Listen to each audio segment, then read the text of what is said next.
घर आज उस बालक को रोता देख राजा अरे चंद्रकांत वो तो कुछ बोल ही नहीं, हृदय के टुकड़े टुकड़े हो गए। अपने बच्चे को रोते देख, अपनी पत्नी को बीच बाजार में, काशी के बाजार में राजा को अपनी पत्नी को बेचना पड़ा। इससे बड़ा दुख संसार में दूसरा क्या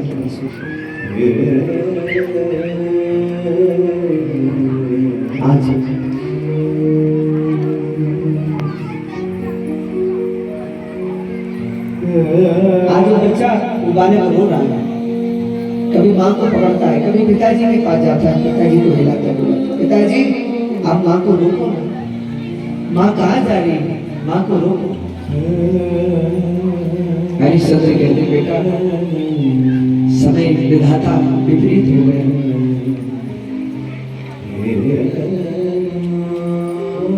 राजा हरिश्चंद्र रो रहे, वो बच्चा रो रहा। माँ तो माँ होती है, माँ का दिल तो माँ का है।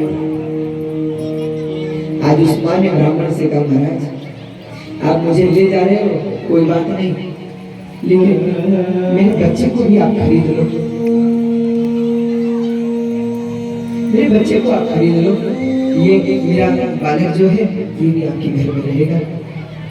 ब्राह्मण बोले ये बालक तो बहुत छोटा है, ये क्या करेगा, इसकी तो सेवा उधर करनी पड़ेगी। नहीं नहीं ये बालक मुझे नहीं चाहिए।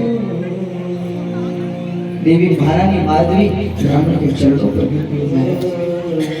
मैं माँ हूँ, आप मुझे खरीद भी लेंगे, मैं आपके घर काम काज अच्छे से नहीं कर पाऊंगी, क्योंकि मेरा मन मेरे बच्चे में लगा रहेगा। मेरे बच्चे को भी आप खरीद लो, मेरा बच्चा मेरे साथ होगा ना, मैं सब करूंगी जो आप कहेंगे मेरे बच्चे की। ब्राह्मण बोले ठीक है, लेकिन इस बच्चे के बदले कोई धन नहीं दूंगा। देवी ने कहा ठीक है। आज पत्नी को बेच दिया, पुत्र को बेच दिया। आज राजा हरिश्चंद्र रो रहे हैं।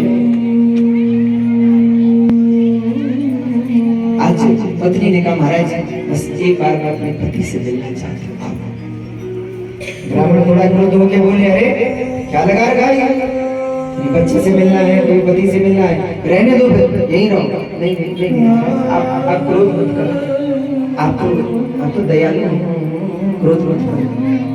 हाँ तो जल्दी मिलो और फिर जल्दी चलो, हमें देरी हो गई। देवी माधवी आई, पति के बाद चरणों में अंतिम बार प्रणाम, राजा के पैर छुए। लेकिन रानी ने जब राजा के चरणों की ओर हाथ बढ़ाया तो राजा ने पैर पीछे। रानी ने कहा महाराज क्या बात है, आप मुझे आज पैर छूने नहीं दे रहे, क्या हुआ? महाराज बोले देवी आज मेरा हृदय तो विदित हो ही गया है, लेकिन तुम मेरे पैर मत छू, मैं महापापी हूँ, मुझसे बड़ा नीच इस संसार में कोई दूसरा जिसने अपनी पत्नी को बेच दिया। ऐसा मत कर। अरे देवी धिक्कार है मेरे जीवन को, धिक्कार है मेरे भाग्य को, धिक्कार है मेरे बल को। और आज हरिश्चंद्र कहते हैं हे भगवती, हे महाराज, अगर मैंने जीवन में कोई पुण्य किया है तो उस पुण्य का मुझे यही फल देना। जीवन में ये जो मेरी पत्नी है इसको कभी मेरी पत्नी मत बोलो। पत्नी ने कहा महाराज आप ऐसा क्यों कहते, मुझे कोई भूल हो गई, कोई गलती हो गई। राजा ने कहा देखिए तुझसे गलती नहीं हुई, गलती तो मुझसे। अरे तुझे मुझ जैसा पति मिल गया, भगवान करे मेरे जैसा पति किसी को नहीं मिले। राजा हरिश्चंद्र बोले देवी जब मैंने तुमसे विवाह किया तुम्हारे पिताजी को वचन दिया था तुम्हारी बेटी का सदा ध्यान रखूंगा। आज उस बेटी को काशी के बाजार में बेच रहा हूं। अरे अगर तुम्हारे पिताजी को ये पता चलेगा और वो मुझसे पूछेंगे कि मेरी बेटी कहाँ है, क्या उत्तर दूंगा तुम्हारे पिता को? माधवी ने कहा महाराज कालम करोति पुरुषं दातारं याचितारं च। समय व्यक्ति को देने वाला और मांगने वाला। और आप कहते हैं ऐसा, लेकिन मैं तो कहती हूँ इस संसार में अगर मुझे जब जब कोई पति मिले तथा कृत्वा चिताम राजा, मुझे जब जब कोई पति मिले तो केवल राजा हरिश्चंद्र ही पति रूप में मिले और मुझे कोई पति रूप में नहीं चाहिए। आप जैसे पति मिले। आज अंतिम बार पत्नी ने पतिदेव को प्रणाम किया, गले से लगाया और अब अपने बच्ची को लेकर चलते। बच्चा रो रहा है, माँ पिताजी हमारे साथ क्यों नहीं आते? माँ ने कहा बेटा तुम्हारे पिताजी अब नहीं आएंगे, चलो। अब तो बच्चा रो रहा है, देवी रो रही है, हरिश्चंद्र रो रहे हैं और अब देवी ब्राह्मण देवता के साथ चला। यहाँ राजा काशी में ऐसे पड़े हैं भूमि पर जैसे किसी व्यक्ति का किसी ने सच्ची कुछ नहीं बचा गया। अब आई विश्वामित्र जी। विश्वामित्र जी बोले, अरे राजा सूर्यास्त का समय हो गया, बता मेरी रक्षा क्या है? मेरी रक्षा मुझे हरिश्चंद्र ने कहा महाराज ये कितना है, ये कितनी दक्षिणा है? हमारे 10 करोड़ स्वर्ण। अरे दुष्ट, तो जानता नहीं मैंने तुझसे कहा था 11 करोड़ स्वर्ण मुद्रा, या तो मुझे 11 करोड़ स्वर्ण मुद्रा दे या मुझे तेरा कुछ नहीं चाहिए, ले जा सकता। हरिश्चंद्र रोने लगे, महाराज इस धन को जुटाने के लिए मैंने अपने बच्चे को बेच दिया, अपनी पत्नी को बेच दिया, मेरे पास कुछ नहीं। महाराज मैं ही बचा, आप ऐसा करो जो 1 करोड़ स्वर्ण मुद्रा है मैं उसके बदले में आप मुझे रख लो, मुझे खरीदो। विश्वामित्र जी बोले मुझे नहीं चाहिए, सेवा का मैं क्या करूं?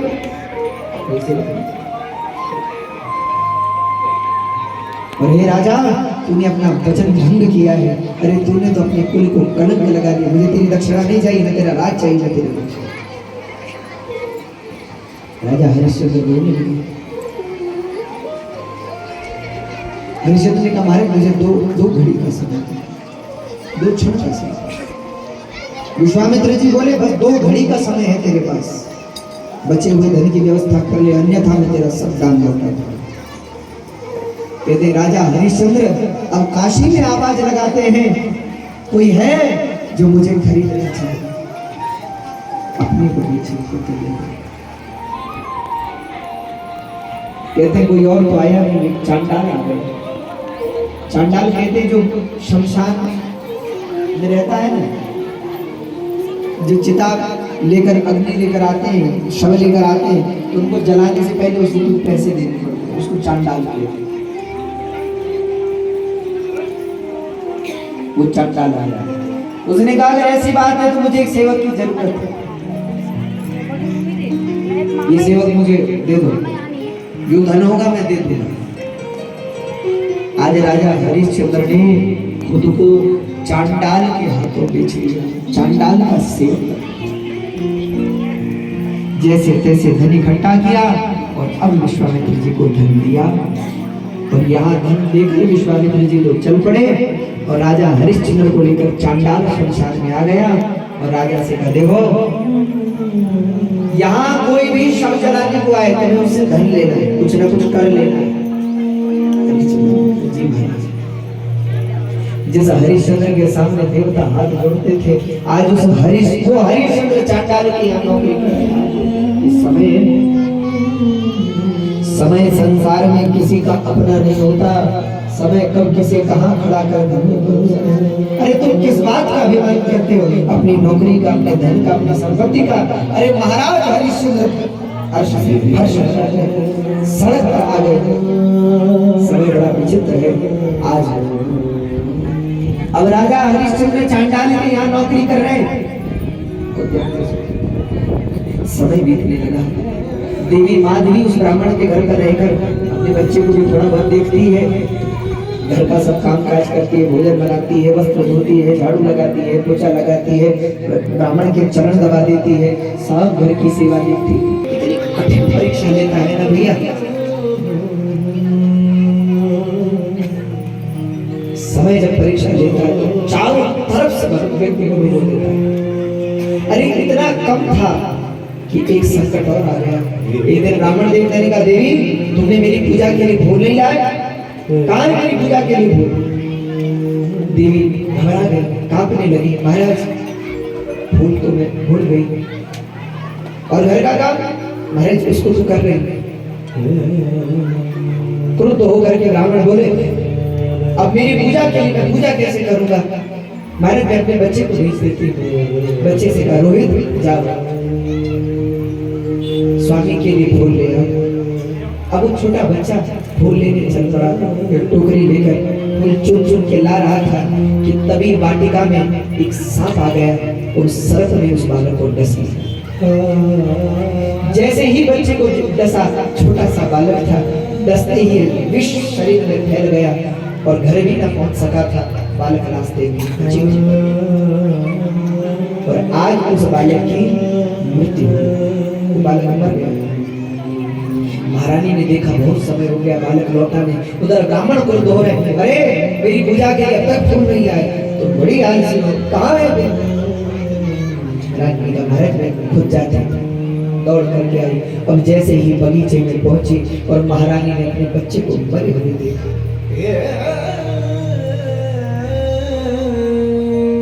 आज तो महारानी अचेत होकर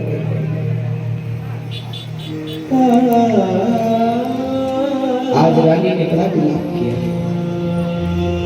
महारानी रोते हुए कहती, पुत्र तू जा, अरे कभी तेरे पिता मुझे मिलेंगे, वो पूछेंगे कि मेरा बेटा कहाँ है, मैं क्या करूं?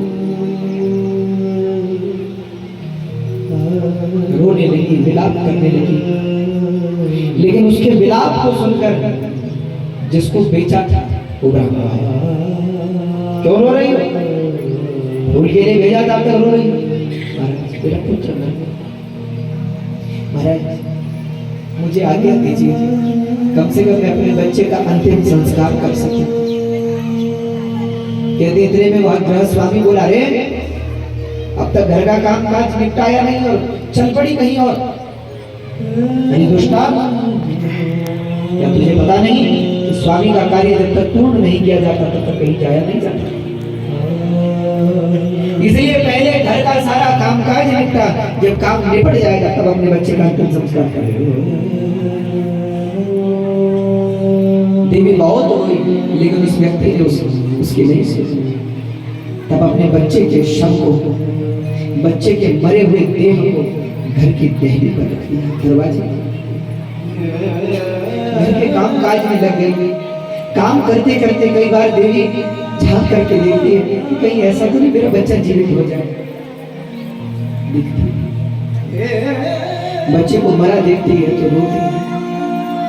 अरे क्या समय आ गया, आज वो देवी अपने बच्चे का संस्कार नहीं कर पा रही है। ये समय है। घर का काम काज निपटाते निपटाते शाम हो गई। पत्नी ने कहा, महाराज अंधेरा होने को आ गया, हमने सुना है दाह संस्कार सूर्य के प्रकाश में करना चाहिए, मुझे अनुमति दीजिए। ब्राह्मण बोले, नहीं नहीं, अभी घर का कार्य शेष है, पहले से निपटाओ, अब जाना। रानी रोने लगी, घर का काम पूर्ण किया। आधी रात में देवी ने सारा काम काज निपटाया। जब ब्राह्मण सो गए तब अपने बच्चे के मरे हुए शव को गोद में लेकर अब महारानी चली। जिस बच्चे को आज तक अपने पल्लू में, अपने आंचल में बिठाया था, जिसे आज तक आंचल की छांव में बिठाया था, आज उस बच्चे के मरे हुए शव को अपने आंचल में लेकर चली गई। और भैया माँ तो माँ होती है। आज वो माँ जब चल रही है तो रो रही है, विलाप कर रही है, विलाप करते करते चल रही है। आज महारानी शमशान में पहुंची और जैसे ही शमशान में पहुंची, रानी ऐसे क्रंदन कर रही है मानो अब जीने की इच्छा नहीं रह गई। आज रानी अपने बच्चे के शव को लेकर शमशान में पहुंची। शमशान में कुछ लकड़ियां रात में इकट्ठी की, उनकी चिता बनाई और चिता पर जैसे ही अपने बच्चे को लिटाया और आज जैसे ही अपने बच्चे को अग्नि देने लगी, इतने में वहां राजा हरिश्चंद्र पहुंच गए। लेकिन आश्चर्य की बात यह है कि न रानी ने हरिश्चंद्र को पहचाना और न हरिश्चंद्र ने अपनी पत्नी को पहचाना। क्यों? क्यों? जो महारानी दिन रात ढोलों पर बैठती थी, मखमल की चादर पर बैठती थी, जिसकी सेवा करने के लिए हजारों दास दासियां थी, अब दूसरे के घर में सेविका बन गई, दूसरे के घर में बर्तन धोने पड़ रहे हैं, तो महारानी का देह जर्जर हो गया।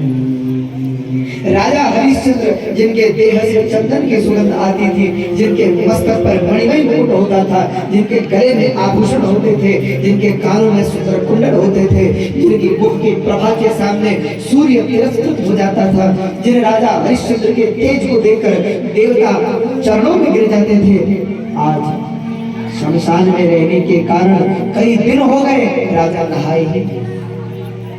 शरीर पर मैल की इतनी बड़ी परत चढ़ गई, सारा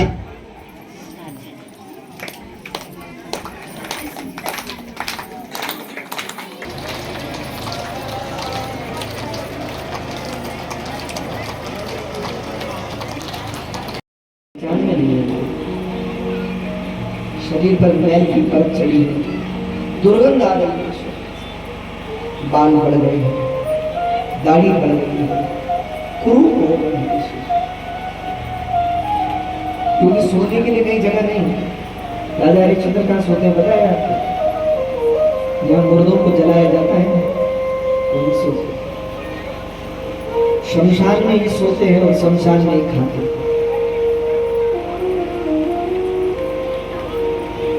आज हरिश्चंद्र ने कहा देवी रुक जाओ, क्या करती? देवी ने कहा महाराज मेरे बच्चे की मौत हो गई है, मैं अपने बच्चे को मुखाग्नि दे रही हूं, उसका राजा ने पूछा देवी क्या तुम्हें पता नहीं कि माताएं अग्नि नहीं देती? हरिश्चंद्र की बात सुनकर उस नारी ने फूट फूट कर रोते हुए कहा महाराज मेरा और कोई जिक्र नहीं। ठीक है देवी तुम अंतिम संस्कार करो, लेकिन अंतिम संस्कार करने से पहले कुछ कर देना, तो देना पड़ेगा। रानी ने कहा महाराज मेरे पास देने के लिए कुछ नहीं। अरे मैंने खुद को बेच दिया, मेरे पति को बेच दिया, अपने बच्चे को बेच दिया, एक बच्चा था वो भी मर गया, मुझे माँ के पास मेरा शरीर भी नहीं है, क्योंकि ये शरीर भी मैंने किसी को बेच दिया। अब राजा हरिश्चंद्र ने सोचा कि कौन, अब देखा उस बच्चे की ओर, उस बच्चे को पहचान लिया, अरे ये तो मेरा पुत्र रोहित है। एक दिन जैसे ही राजा ने देखा हा पुत्र हा पुत्र हा पुत्र,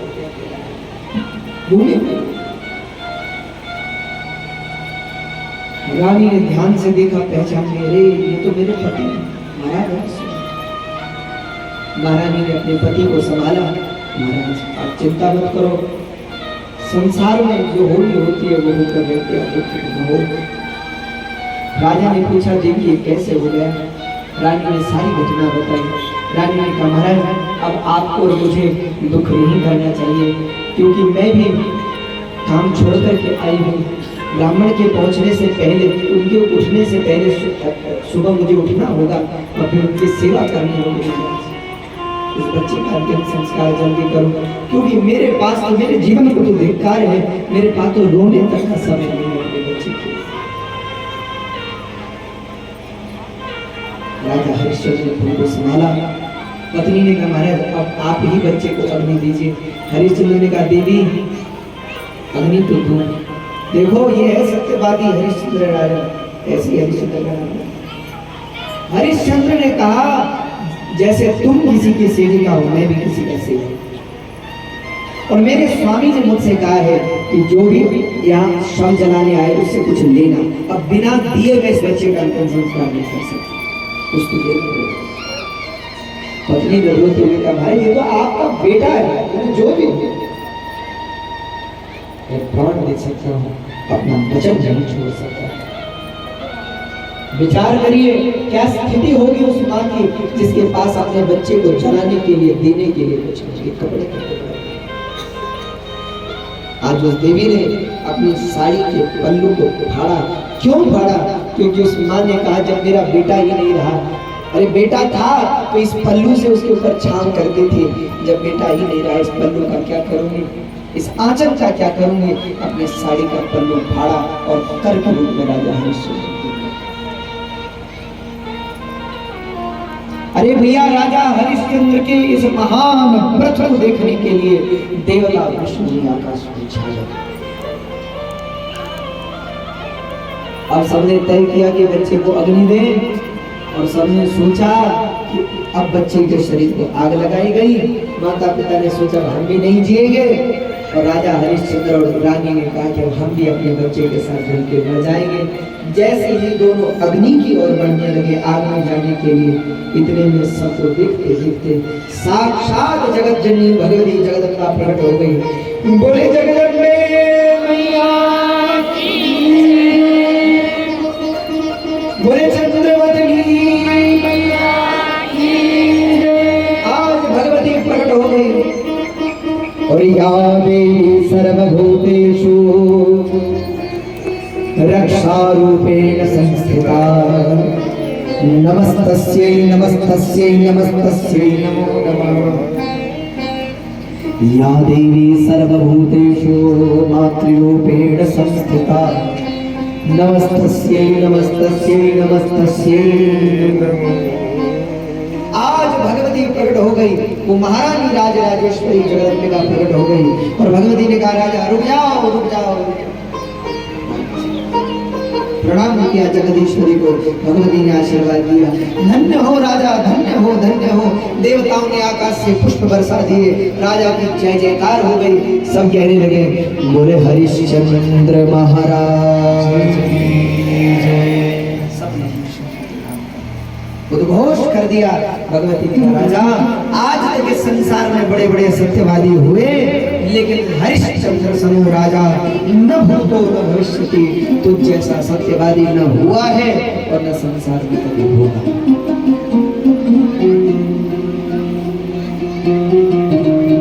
आज भगवती ने उस मरे हुए बालक को पुनः जीवित कर दिया। चंद्र का देह जो पुराना हो गया था उन्हें पुनः सुंदर बना दिया।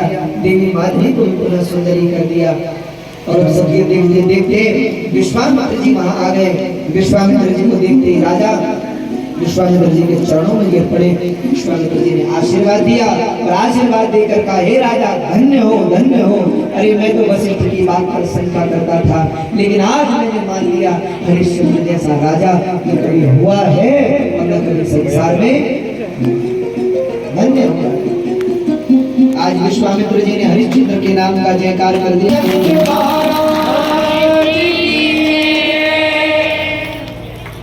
अब तो विश्वामित्र जी ने कहा राजा मुझे तेरा राज्य नहीं चाहिए, जा तेरा राज्य ये रहा। राज्य लौटा दिया, जब सब लौटा दिया महाराज, हरिश्चंद्र पुनः राजा हो गए। अब वो जो ब्राह्मण था जिसके यहाँ उनकी पत्नी नौकरी करती थी, वो ब्राह्मण कोई और नहीं था, साक्षात देवता ही थे जो परीक्षा करने के लिए आए। जिस चांडाल के यहाँ नौकरी करते थे हरिश्चंद्र राजा, वो कोई और नहीं साक्षात धर्मराज थे। देवताओं ने परीक्षा ली, लेकिन हरिश्चंद्र ने सबको तुष्ट किया। अब भगवती ने कहा राजा मां जो तुझे चाहिए मैं दूंगी।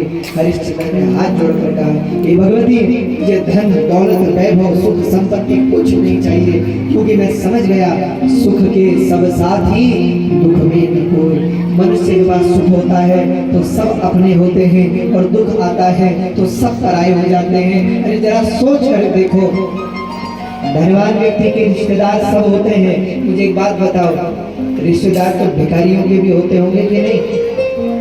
बोलो। अरे भिखारियों के रिश्तेदार होते होंगे कि नहीं? लेकिन क्या किसी को कभी कहते सुना है कि फलाना भिखारी हमारे रिश्तेदार है? संसार में लोग उसी से रिश्ता जोड़ते हैं जो सफल होता है, जो सार्थक होता है। इसलिए राजा हरिश्चंद्र ने कहा माँ मुझे अब संसार की याचना नहीं है, मुझे तो तेरे चरणों में वास चाहिए, मुझे अपने चरणों में स्थान करो, मुझे कुछ नहीं। आज भगवती ने राजा हरिश्चंद्र और उनकी पत्नी को अपने मनकूट में वास दिया, अपने मणि में वास दिया और रोहित को पुनर्जीवित करके राजा हरिश्चंद्र ने राजा बना दिया और सारी अयोध्या वासियों के सामने रोहित का पुनः राज्याभिषेक कर दिया। यहाँ सबने जय जयकार करी। बोले हरिश्चंद्र महाराज की